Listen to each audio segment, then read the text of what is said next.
Are we finna ready to go to our favorite topic? Where Ayan and I finally disagree because we agree on everything but this one. Oh no. Are you talking about this mine story, the 30-year-old that wouldn't move out of the house? Yes. Okay, let's talk about it. At first, I was like, you know what? It's the parents' issue. They didn't hold him accountable, and that's why we're in this situation. But let me tell you something. When Mama Begley heard that he has a child, that's when my tone changed from this laughing to deeply offended and angry.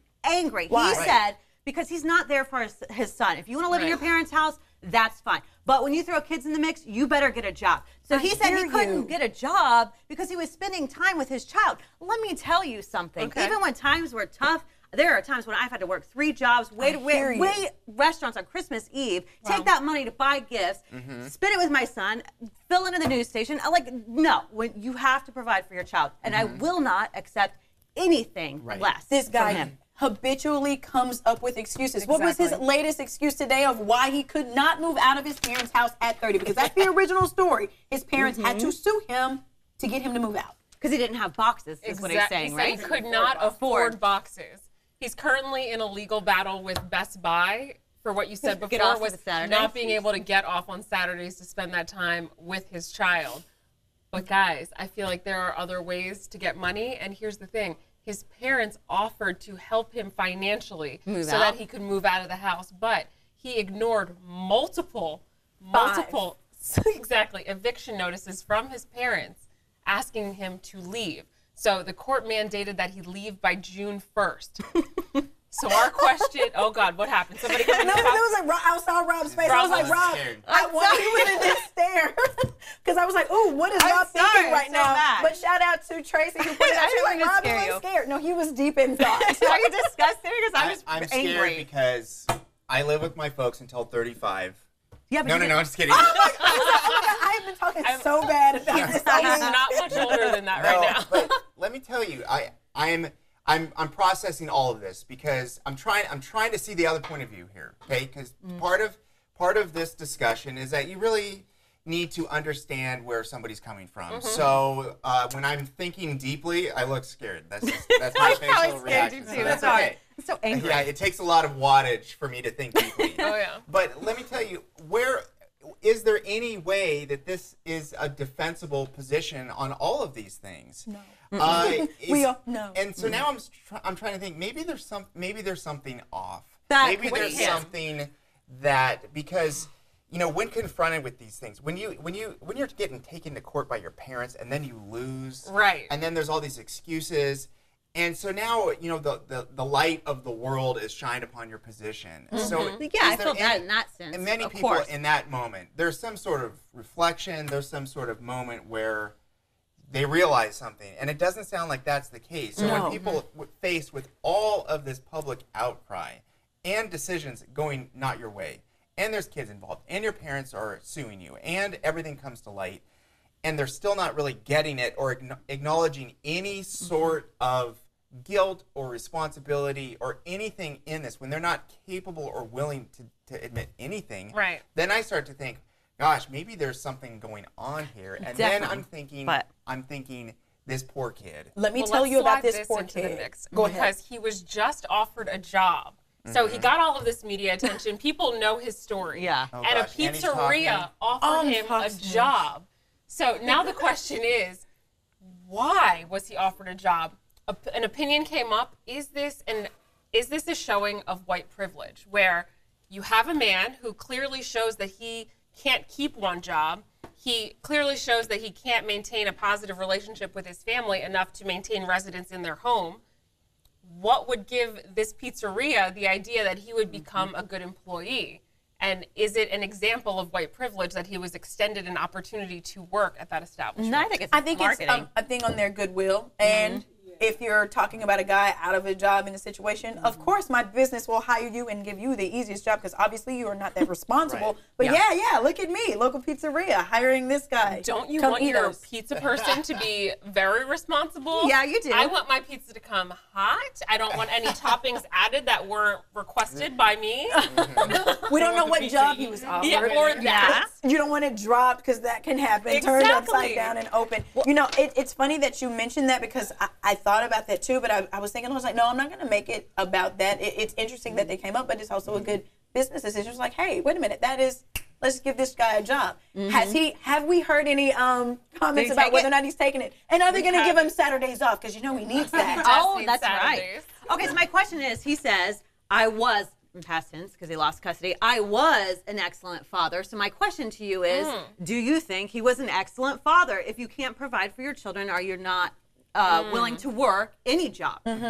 And again, does that describe you? That's what's making me think there's something off here. First of all, he keeps doing media interviews. Yeah, he has time for that, but you can't go to McDonald's and get a job to pay for your kids' food. Let me tell you, let me tell you about this young man. Do you guys know that he defended himself in court because he felt he was that confident in his ability and how bright he was? I'm going to defend myself in court. And it could have been employed where it's like, I can't afford an attorney and they have public defense, or, you know, situations like that. He could have, but he thought so much of himself to represent himself in court. That's what I'm saying. Like I think there's something off here. Because that takes cojones. Yeah, and so Mason, who's running the camera here, he's saying maybe he's not 100%. And I do have some sympathy for that, because if people are not 100% there, sometimes it's not their fault, okay, as far as the chemical imbalance. But then it is the people around them, somebody's responsibility to try and help them get right in the head. If he is older, then how could his parents? That's what it is. I don't think that there is a mental health issue here. There is. I don't think there's a mental health issue here. I believe, and this goes back to the original point that this is where Adiana and I disagree. I believe that his parents enabled him for so long, and they gave him this self-righteous, this sense of entitlement. That's what it is. He is entitled to live here. How dare his parents try to kick him out? How dare they try to do this? Okay, I think that comes from the parents. Hold on. You don't know their relationship with him. You really don't know the history, so you have to be careful about doing that. Okay. For example, I'll give you that. Let's just say you have kids one day. Kids are their own people. They end up doing it, so it's not always the parents' fault. Yeah. For example, sometimes kids grow up and do horrific things in life, and it's not always the parents' responsibility that they'll do that, because they become their own people, you know. So before we go and say it's all the parents' fault, and this is the result of their parenting style or whatever, that is true. We just don't know that. I'll give you that. When I was talking, I saw your face get intense again. I said, I know your thought bubbles now. Exactly. My eyes get big.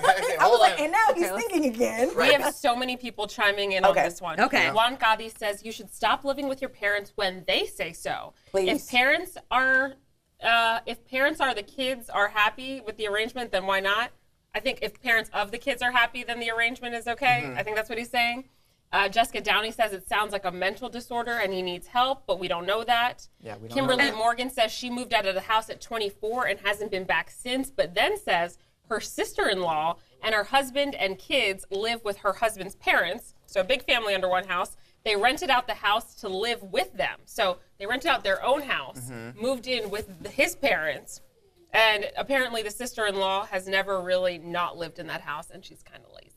Yeah. That's what we don't want happening. And I think there's a difference between living in your parents' house with kids or not kids. If you are actively trying, going to school or working, or if you can't work, you're at least cleaning the house or making dinner. That's where we disagree. That's an effort at all. And let me make this clear. You could have mental health issues, but I know lots of people that go to work and they provide for their child as well. With and mental health issues, that's not like a hindrance on being a productive member of society. I'm here with Carlos. And this is probably had similar situations growing up. He just needs to go. At 30, he needs to be contributing to the household. I, as a kid, at the age of 10 or so, helped to contribute. Now at 10, you have chores. Yes. And when I started working at 14 in the summer, it was like I was responsible for gas money or whatever my mom could do to try to teach me, like my niece who was coming here for the summer and needs a summer job. If you guys got kids, she needs to babysit, because I believe in a sense of responsibility. You need to be contributing something back so that I set you up for success in the future. And that's what I meant about the parents, sitting there letting them do this. So I don't know the situation. I can't blame them.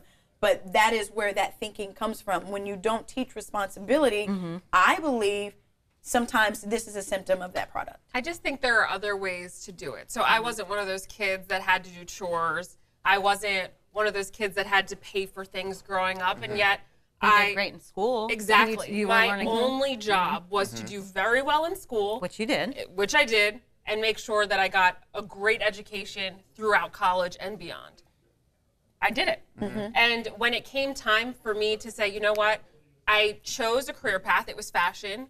And I was like, you know what, this isn't for me anymore. My parents respected the fact that I put so much work into that career, so much work into my education, that they allowed me the opportunity to come back home to try out television. Yeah. And it's building that relationship with your parents and knowing the child that you raised and what they are capable of, what they are responsible for. So I don't think it's the parents' fault at all. And I don't think that there should be an age placed on when a child can come back home and if a child can come back home. That's situational. Yes, it's a situational thing. I'm just more hardlining on the no, bye, get out of my house. Right. I mean, the fact that this guy wanted to defend himself in court, that's also kind of a dead giveaway when people go to that length and they're not an attorney.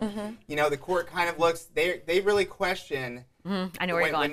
when they want to do that, because there's been many famous cases where people, they committed things and they were in court and they just had that personality and there's just something a little bit off and they chose to defend themselves. Right. And that was kind of a big sign that something wasn't quite right there. It could also show he's clearly capable of going to work if he's able to go in court. That's where I think that that's a energy good and point. effort. He is capable. Right. Yeah, I don't want at to make least having a job. I don't want to make showing a up direct somewhere correlation. on time I love it. and having a task Right. I'm sure. and speaking Yeah. and all of that. And So looking yeah, nice. that's a good point. I Yes. don't know this guy. I don't know this family. I don't think that it was a mental health thing. And I apologize for blaming the parents. I think this guy just has this sense that, no, this is my world and I'm going to do what I want to do. And how dare you, Mom, try to tell me to get out the basement? That's what I think he did. I love this. And I'm not sure how to pronounce your name, but it's Ghay, and the last name is Mon. She says, some parents don't want their child to leave for various reasons. And also, different cultures look at family dynamics differently, including but not limited to young people not leaving.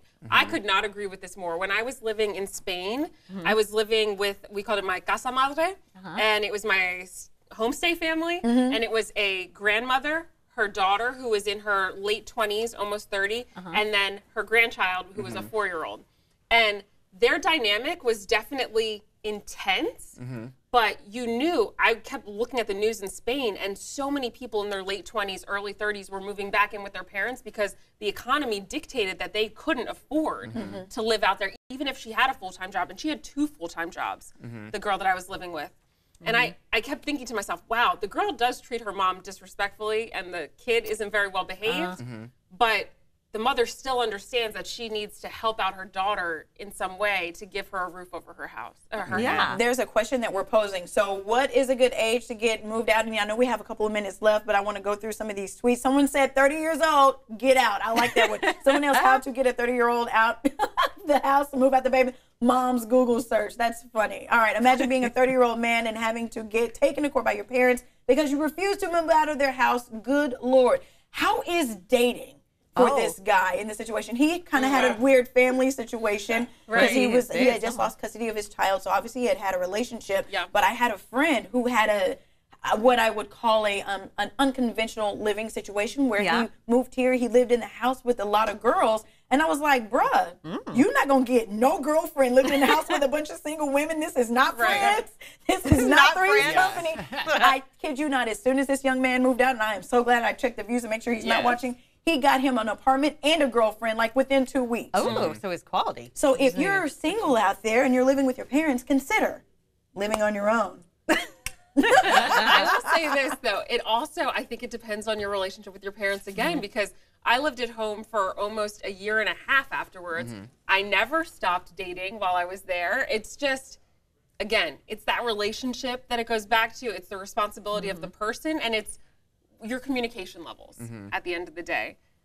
And I think, what you provide to the family too. If you're helping out and you're grateful, that's different than just complaining. Shout out to sitting in Becca. the basement, for sure. Becca saying dating is probably non-existent for him. He might need to do some cleaning up. I've seen these videos of him. Well, there is somebody for anybody. I see that. He probably has the perfect face. All he has to do is get out of his mama's house and his dating skyrocket. You see, he got a job. I'll introduce him to some shampoo. I don't know. Conditioner. They'll say, what's her name? And then they, on the way to the bathroom, they Google them. Adios. On the first date, and then this comes up. Then maybe not your first dinner pick. for one. Check, Oh my please. goodness. I mean, that happens. Okay, that last topic got everybody talking, so thank you for bringing that one. This was so Oh, good. yeah, That was I'm so sorry good. if I was over dramatic. Thanks so much for watching the ABC 10 Information Network. If you want to see more stories just like this one, all you've got to do is click subscribe.